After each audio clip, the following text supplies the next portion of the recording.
పేరే తెలియని ప్రజలు ఎందరు ఉన్నారు. నా ప్రేమను వారికి పొందలేరు.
Yeah.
వెనుక తిరిగా ఎవరైనా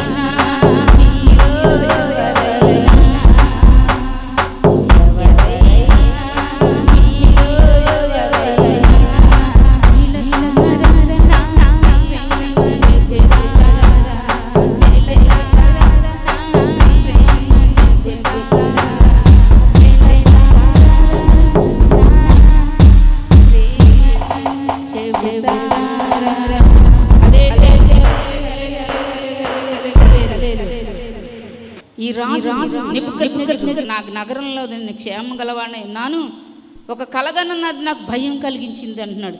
నేను పండుకొని కలగన్నాను. ఏంటంటే నా పడక మీద పరుండి ఉండగా నా మనసున పుట్టిన తలంపులు నన్ను కలత పెట్టినాయి. నా మనసులో నేను తలంచుకుంటున్న తలంపులను నాకు కలత పెట్టినాయి, కలవరపెట్టినాయి. కావున ఆ స్వప్న భావం నాకు తెలియజెప్పటికై బబులోని జ్ఞానులందరూ నా ఎదుటికి పిలువనంపించుతుని అని ఆజ్ఞ ఇచ్చి తిని శకునగాండ్రు కానీ గారడి విద్యగల గారు కానీ జ్యోతిష్కులు కానీ మాంత్రులు కానీ నా సంధికి రాగా నేను కలిన కలవారితో చెప్పితను కానీ వారు దాని భావాన్ని తెలియజేయలేకపోయారట. ఇతను ఎప్పుడు కళ్ళకన్నమే, ముందు ఒకసారి కళ్ళకన్నాడు మర్చిపోయాడు, కళ భావాన్ని చెప్పకపోతే చంపేశాడు చాలామందిని. హల్లెలూయా. చూసారా, దేవుని బిడ్డలకు ప్రార్థన ద్వారా యవ్వనస్తులకి దేవుడు ఆ కళని భావాన్ని షడ్రక్ మేషక్ అబేద్నెగో దానియేలు వాళ్ళు ప్రార్థించినప్పుడు దేవుడు వారికి ఆ జ్ఞానాన్ని ఇచ్చి నడిపించాడు. దేవుని పరిశుద్ధ నామానికి మహిమ కలుగునుగాక. ఆమేన్ ఆమేన్ ఆమేన్ ఆమేన్. హల్లెలూయా. తల్లిదండ్రులు లేరండి, బానిసలుగా తీసుకొని వెళ్ళాడు ఆ రాజు ఆ దేశానికి, బబులోను సామ్రాజ్యానికి, యెరూషలేము నుండి. అటువంటి వారికి చూడండి, దేవుని ఎంత భయభక్తులు కలిగి, ఎంత భయభక్తులు కలిగి ఉన్నారో వీళ్ళు. వారికి తెలియజేసి దేవుడు వారిని హెచ్చించాడు.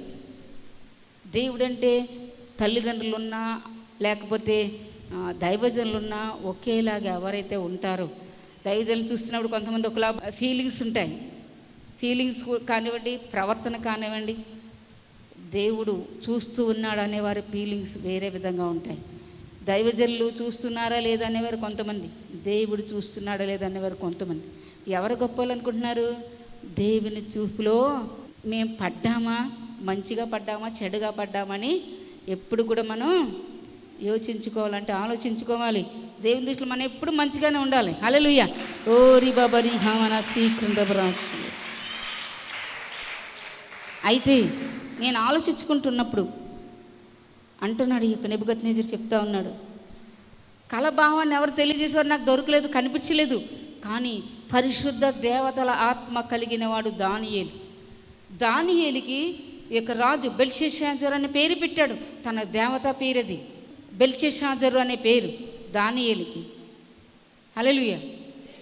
అయితే ఆ దానియేలు పరిశుద్ధ దేవతల ఆత్మ కలిగిన వాడు అని చెప్తా ఉన్నాడు ఈయన. ఎవరండి? చదవండి దానియేలు గ్రంథము 4వ అధ్యాయంలో 8. కడపడ బెల్షస్సాజరు నా దేవత పేరును బట్టి బిరుదు పొందిన దానియేలున్న వాడు నా ఎదుటికి వచ్చాను, పరిశుద్ధ దేవతల ఆత్మ అతని అందుండెను. కావున అతను నా కళను చెప్పి తిని ఎట్లనగా శకునగాండ్రు అధిపతి, అతడు అధిపతిగా పెట్టాడు. ఈయన రాజుగారు బానిసలుగా తీసుకొచ్చిన పిల్లల్ని, యవ్వన పిల్లల్ని, ఈరోజు యవ్వనస్తులు మీరు జీవితాలు ఎలా ఉన్నాయి? బైబిల్ చదవండి బాగా. టైం ఉన్నప్పుడు ఇష్టం వచ్చినట్టు ఏంటవి సెల్లల్లోని ఏ వస్తుంటాయి కదా, అవి చూడకండి. చెత్త చెదారు ఏవి ఖ్యాతి గలవో, నీకు ఖ్యాతిని తెచ్చేవేంటి? దేవుని వాక్యమా, సీరియల్స్ ఇవన్నీనా? అపవాది చెత్తంతా బుర్రలో పెట్టి దేవుని వాక్యం లేకుండా చేసి దేవుని పొందుకోకుండా చేస్తాడు. అది మీరు గమనించాలి. ఏవి ఖ్యాతి గలవో, ఏవి రమ్యమైనవో, ఏవి న్యాయమైనవో, ఏవి పరిశుద్ధమైనవో వాటి మీద ధ్యానం ఉంచుకోమన్నాడు. కొలసీ రాసిన పత్రిక అనుకుంటా. చూడండి, ఈ రాజు పడక మీద పరుండి ఈ దర్శనాలు కలిగినాయి. దానియేలని అతను వచ్చి చెప్తాడు ఈ యొక్క మర్మాలన్నీ కూడా. వీళ్ళెవరికి శకునగాండ్రు తెలియదు, గారడి విద్య గల వారికి తెలియదు, మాంత్రికులు తెలియదు, వీళ్ళందరికీ కూడా తెలీదు. అతనికి మాత్రమే పరిశుద్ధ దేవతల ఆత్మ ఉంది. అతనే చెప్తాడని అనుకుంటా ఉన్నాడట. అని పిలిపించి తెలియజెప్పమన్నాడు. నేను పడక మీద పరుండగా నాకు ఈ దర్శనం కలిగింది. నేను చూడగా భూమి మధ్యను మిగిలి ఎత్తుగల ఒక చెట్టు కనబడింది. ఆ చెట్టు వృద్ధి పొంది మహా బ్రహ్మాండమైన అయిపోయిందట. బ్రహ్మాండమైన చెట్టు అయిపోయిందట. చూస్తూ ఉండగానే, చూస్తూ ఉన్నప్పుడే దాని పై కొమ్మలు ఆకాశానికి అంటికిపోయినాయట, అంత ఎత్తుగా పెరిగిపోయినాయట. దాని కొమ్మల నీడలో కిందకి భూతలాన్ని కూడా విశాలంగా ఉందట, ఎత్తుగా ఉన్నాయి. దాని ఆకారం కూడా భూతలం కింద కూడా కప్పేస్తూ ఉంది. దాని ఆకులు సొగసుగా అంటే చాలా అందంగా కనిపిస్తూ ఉన్నాయి, చూడటానికి చాలా అందంగా కనిపిస్తున్న దాని పళ్ళు విస్తారంగా కనబడినాయట. అందులో సమస్త జీవకోటికి చాలినంత ఆహారం ఉందట. హల్లెలూయా. సమస్త జీవరాశులకి సరిపడే ఆహారం చెట్టులోనే ఉందట. ఏముంది, పండ్లు మానవులు తింటారు, ఆకులు కూడా ఆకాశ పక్షులు వాటి నీడనే ఉంటాయి. ఆ పళ్ళు కూడా ఆకాశ పక్షులు తింటాయి కదండి. పళ్ళు మనుషులు తింటారు, జామ పండ్లు అండ్ ఏవైనా పండ్లు మనం ఎదురుగా చూస్తూ ఉంటాం, పక్షులు అవన్నీ వచ్చి తింటూ ఉంటాయి కదా. అదేవిధంగా సమస్త జీవరాశికి సరిపడే ఆహారం ఆ చెట్టుకు ఉందట. దర్శనం అది, తన కళని అది. ఆ చెట్టు వృద్ధి పొంది మహాబ్రహ్మాండం అయిపోయింది. అంతగా దానికి కొమ్మలు ఉన్నాయి, ఆకాశం అంటుతూ ఉన్నాయి, దాని అంచులు కూడా సొగసుగా ఉన్నాయి, అందంగా ఉన్నాయి. అప్పుడు ఆకుల్ని చేత ఈ యొక్క దాని మీద ఏమున్నాయో పక్షులు కనబడకుండా, నీడగా ఉన్నాయి, వర్షం పడకుండా ఎండ పడకుండా వాటి నీడని పక్షులన్నీ దాక్కొని జీవిస్తూ ఉన్నాయట. హల్లెలూయా. అయితే సకల మనుషులకు చాలినంత ఆహారము దాని మీద ఉందట. దాని ఎందుండెను. మరియు నేను నా పడక మీద పండుకొని ఉన్నాను, నా మనసుకు కలిగిన దర్శనాలు చూస్తూ ఉండగా జాగరూకుడుగా ఒక పరిశుద్ధుడు ఆకాశం నుండి దిగి వచ్చాడట. హల్లెలూయా. జాగరూకుడుగా ఒక పరిశుద్ధుడు ఆకాశం నుండి దిగి వచ్చి ఇలాగ బిగ్గరగా ప్రకటించాడు, గట్టిగా చెప్పాడట. పరిశుద్ధుడైన దేవుని దూత వచ్చి ఏం చెప్పాడు, ఈ చెట్టును నరికి దాని కొమ్మలను కొట్టి దాని ఆకులు తీసివేసి దాని పండ్లను పారవేయడి, పశువులను దాని నీడ నుండి తోలివేయండి. దాని నీడలో ఉన్న పశువులను కూడా తోలేసేయాలి మీరు. దాని కొమ్మల్ని ఎదగనీయకుండా కొట్టాలి, పక్షులన్నింటినీ ఎగరగొట్టేయాలి. అయితే అది మంచునకు తడిసి పశువుల వలె పచ్చికలో నివసించినట్లు దాని మొద్దును మాత్రం ఇనుము ఇత్తడి కర్రతో కట్టించి పొలములోని గడ్డి పాలన్నట్లు దాన్ని భూమిలో విడిచిపెట్టండి అని ఒక స్వరము జాగరూకుడు పరిశుద్ధుడని వచ్చి చెప్తా ఉన్నాడు. ఇదంతా రాజుగారు చూస్తూ ఉన్నారు. అతనికి భయం కలిగింది. 7 కాలాలు వరకు దానికి ఉన్న మానవ మనస్సునకు బదులుగా పశువుల మనసు దానికి ఇవ్వబడింది. అంటే ఈ రాజు గురించే 7 సంవత్సరాలు చూసారా, మానవ మనసు తీసేసి పశువులకుండే మనస్సుని దేవుడు ఎవరికి ఇచ్చాడు? ఈ నెబుకద్నెజరు రాజుకి. ఇదంతా నేనే చేశాను, నేనే అనుకున్నాడు. దేవుడు చేయకుండా ఏ మనిషి ఏమి చేయలేడు. హల్లెలూయా. దేవుడు చేయిస్తేనే ఎవరి చేతనైనా అది జరుగే పని. దేవుడు కనుక వద్దనుకుంటే ఆ వ్యక్తిని ఆపేసినట్లయితే ఆ వ్యక్తి ద్వారా ఏ పని కూడా జరగదు. హల్లెలూయా. ఇతను 7 కాలాలు 7 సంవత్సరాలు గడిచే వరకు రాజు అండి. పశువుల మనసు వచ్చేసింది. ఎందుకు? ఇదంతా నేను చేశాను. నేను అంటేనే దేవుని దృష్టిలో పాపం. అది అపవాది కూడా నేననే హెచ్చించుకొని కిందకు పడిపోయాడు. హల్లెలూయా. ఏది కూడా మనం ఎప్పుడు కూడా హెచ్చించుకోకూడదు. దేవుడట అహంకారాలు ఎదిరించి దీనులకు కృపనిస్తాడట. హెచ్చించుకునే వారు అందరినీ తగ్గిస్తాడట, తగ్గించుకునే వారిని హెచ్చిస్తాడట. హల్లెలూయా. హెచ్చించుకునే వారందరినీ ఏం చేస్తాడు దేవుడు?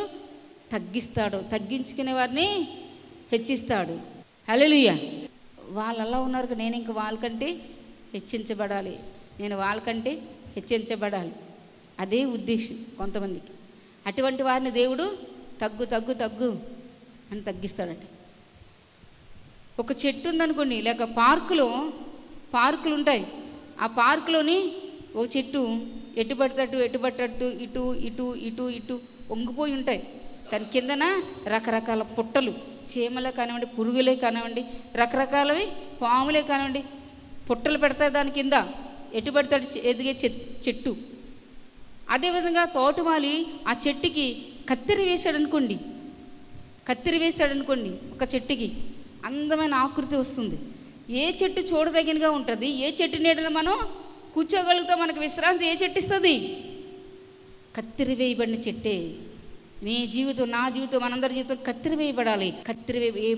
ఏది పడితే అది మాట్లాడకూడదు, ఏది పడితే అది పలకకూడదు, ఏది పడితే అది నువ్వు తినకూడదు కూడా. హల్లెలూయా. ఈ దానియేలు రాజుగారికి చెప్తా ఉన్నాడు, అయ్యా ఈ చెట్టు మీరే, మీ చెట్టు నీడ అందరూ విశ్రమిస్తున్నారు, మీరు రకరకాలుగా అందరికీ దాన ధర్మాలు ఇస్తున్నారు, ఎవరిని చంపాలంటే వాళ్ళని చంపుతున్నారు, ఎవరిని హెచ్చించాలంటే హెచ్చిస్తున్నారు.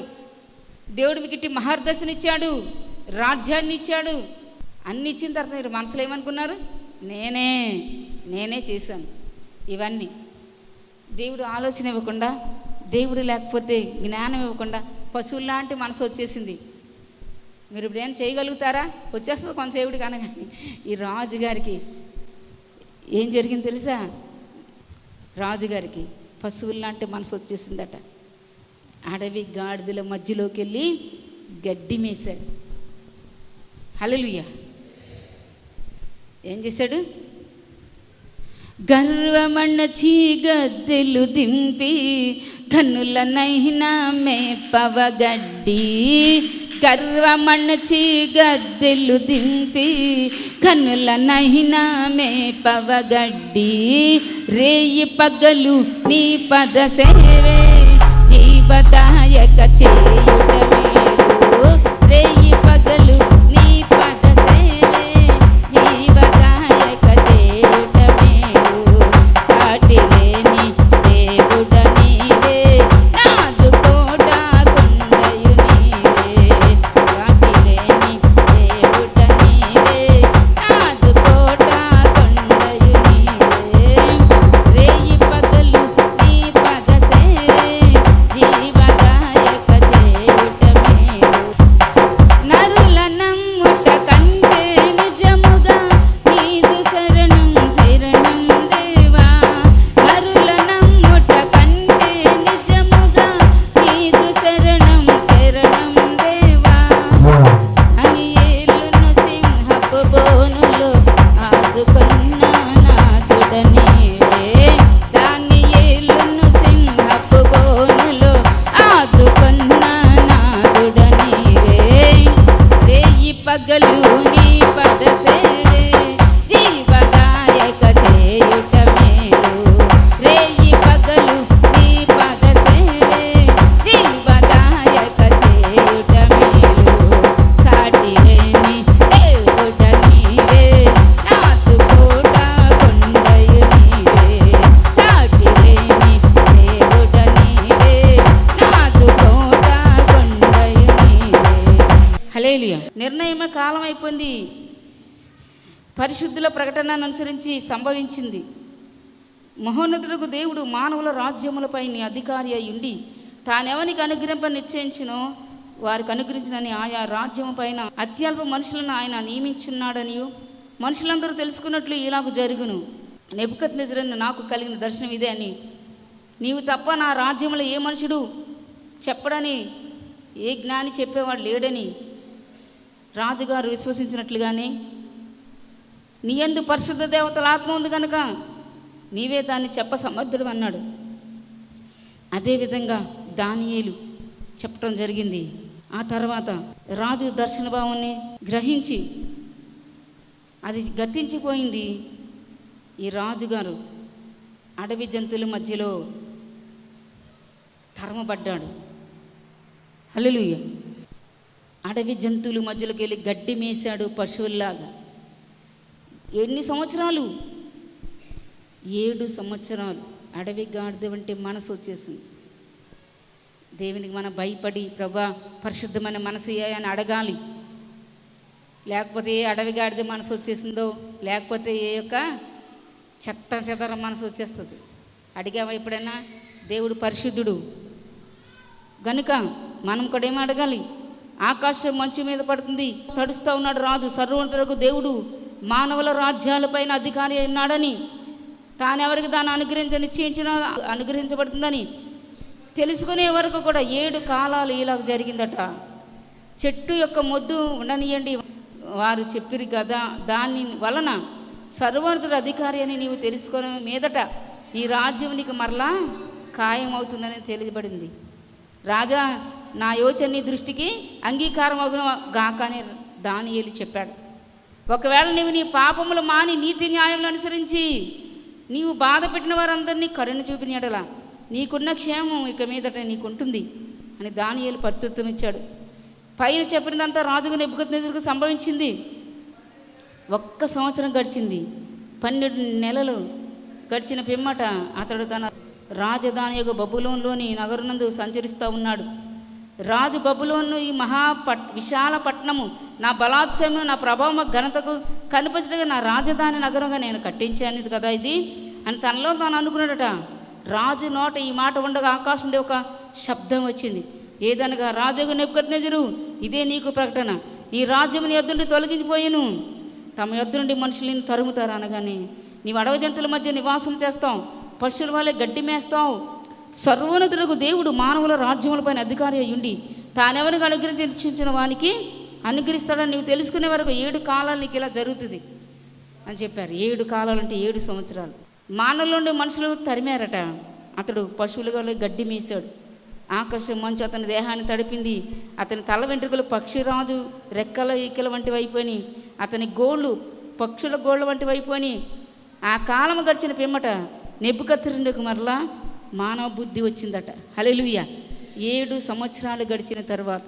అందుకే మనము హెచ్చించుకోకూడదు ఏ విషయంలో కూడా.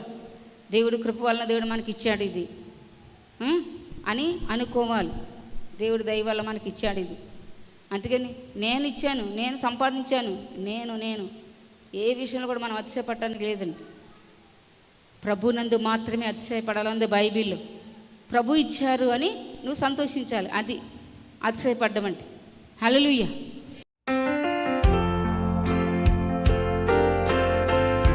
మంగళవారం అంటే నేను సచివాలయంలో పని ఉండి సచివాలయానికి వెళ్ళిపోయాను. అయితే మధ్యాహ్నం వచ్చేటప్పటికి మధ్యాహ్నం 12 ఆ టైంలో పిల్లోడికి వాంతులు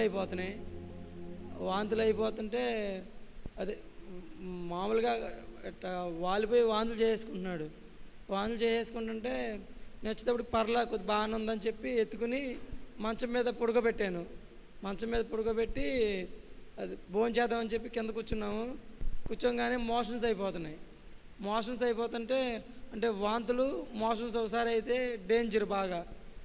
నేను చిన్నప్పుడు చదువుకునేప్పుడు అదే 3వ తరగతి 4వ తరగతి చదివే పిల్లలు అలాగే వాంతులు మోషన్స్ అయ్యి మా ఎదురుగానే చాలామంది చనిపోయారు అట్లాగే సడన్గానే. అయితే నాకు ఇక భయం వేసి బొంటిమిల్లో హాస్పిటల్ ఉంటే హాస్పిటల్ తీసుకెళ్ళాను. అయితే అతను ఏం కాదులే అని చెప్పి మామూలుగా ఇంజక్షన్ చేశారు. ఇంజక్షన్ చేయగానే మళ్ళీ మోషన్స్ ఎలా అంటే వాటర్ లాగా మంచినీళ్ళు లాగానే మోషన్స్ అయిపోతున్నాయి. పిల్లోడు సోలిపోయాడు మాట. ఫుడ్లో ఏదో పాయిజన్ ఉంది, చిన్నపిల్లల డాక్టర్ దగ్గర తీసుకెళ్ళిపో, లేకపోతే డేంజర్ అయ్యా, అర్జెంటుగా తీసుకెళ్ళిపో అన్నాడు.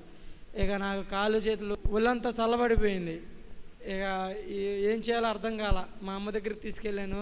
మా అమ్మ దగ్గరికి తీసుకెళ్తే మా అమ్మ అలా ఉండగానే వాటర్ లాగా విరోచనాలు అయిపోతున్నాయి. పిల్లోడు ఇక సోలిపోయాడు, పడిపోయాడు. ఇక అన్నీ భయం వేసి అమ్మగారికి ఫోన్ చేశాను. అమ్మగారు ప్రార్థన చేశారు. అమ్మగారు ప్రార్థన చేశాక బాగుంది. అమ్మగారు కూడా ప్రార్థన చేసి చెప్పారు. అమ్మగారు ఏం కాదు సమయాలు, ఏం కాదు ప్రార్థన చేశాం కదా, ఏం కాదు అన్నారు. నేను అనుకున్నాను పిల్లోడేమో మొత్తం అయిపోయింది, నేను ఇంకా పిల్లోడు బ్రతకడు అనుకున్నాను. అమ్మగారు ఏంటి ఇలా అన్నారు, పిల్లోడిని చూడలేదు కదా, ఇలా అన్నారు ఏంటా అనుకున్నా. కానీ అమ్మగారు అన్న మాట వల్లే పిల్లోడు ఈరోజు ఇలా ఉన్నాడు. అయినా యేసయ్య ఈ రకంగా బిడ్డను బ్రతికించాడు అమ్మగారి ప్రార్థన వల్ల. ఈ చిన్న సాక్షిని దేవుడు దీవించును గాక. హల్లెలూయా. దేవుని పరిశుద్ధ నామానికి మహిమ, ఆయన నామానికి మహిమ కలుగును గాక. ఆమేన్, ఆమేన్, ఆమేన్, ఆమేన్. చూడండి, చిన్నపిల్లలకి విశ్వాసం తెలియదు, పెద్దవాళ్ళు విశ్వాసం ఉంచాలి. దేవుడు మనకు సహాయం చేస్తారు. ప్రార్థన చేశాం కదా, ఇంతకు మించి చేశాడు దేవుడని. ఎవరి విశ్వాసాన్ని బట్టి వారు దీవించబడతారు. హల్లెలూయా. చిన్నపిల్లలకి వామిటింగ్స్, మోషన్స్ అంటే చిన్న విషయం కాదండి. చూసారా, కలరా అంటారు ఆ వ్యాధి పేరు. దేవుని మహాకృపను బట్టి దేవుడు ఆ బిడ్డకి సహాయం చేశారు, స్వస్థపరిచారు. ఏదన్నా ప్రార్థన ద్వారా సమస్తము కూడా దేవుడు సహాయం చేస్తారు. విశ్వాసం ఉంచాలి. హల్లెలూయా.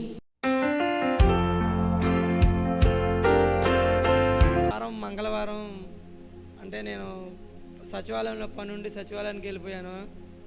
అయితే మధ్యాహ్నం వచ్చేటప్పటికి మధ్యాహ్నం 12 ఆ టైంలో పిల్లోడికి వాంతులు అయిపోతున్నాయి.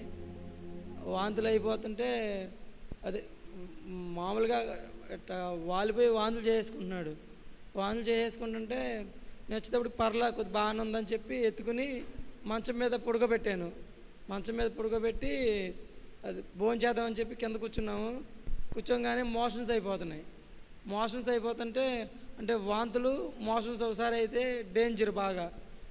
నేను చిన్నప్పుడు చదువుకునేప్పుడు అదే 3వ తరగతి 4వ తరగతి చదివే పిల్లలు అలాగే వాంతులు మోషన్స్ అయ్యి మా ఎదురుగానే చాలామంది చనిపోయారు అట్లాగే సడన్గానే.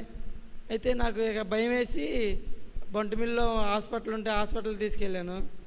అయితే అతను ఏం కాదులే అని చెప్పి మామూలుగా ఇంజక్షన్ చేశారు.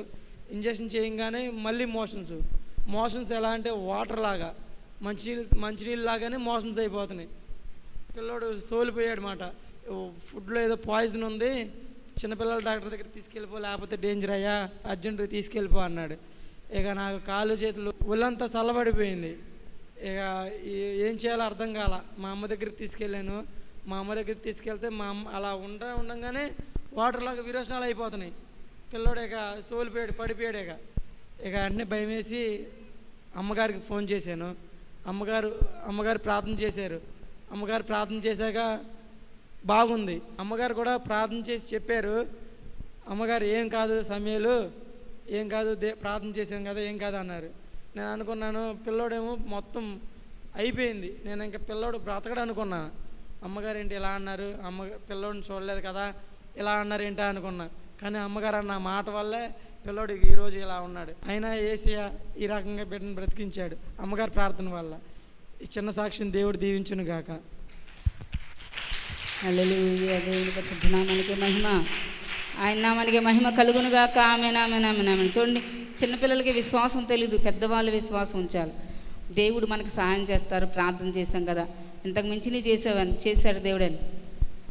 ఎవరి విశ్వాసాన్ని బట్టి వారు దీవించబడతారు. హల్లెలూయా. చిన్నపిల్లలకి వామిటింగ్స్ మోషన్స్ అంటే చిన్న విషయం కాదండి. చూసారా, కలరా అంటారు ఆ వ్యాధి పేరు. దేవుని మహాకృపను బట్టి దేవుడు ఆ బిడ్డకి సహాయం చేశారు, స్వస్థపరిచారు. ఏదన్నా ప్రార్థన ద్వారా సమస్తము కూడా దేవుడు సహాయం చేస్తారు. విశ్వాసం ఉంచాలి. హల్లెలూయా.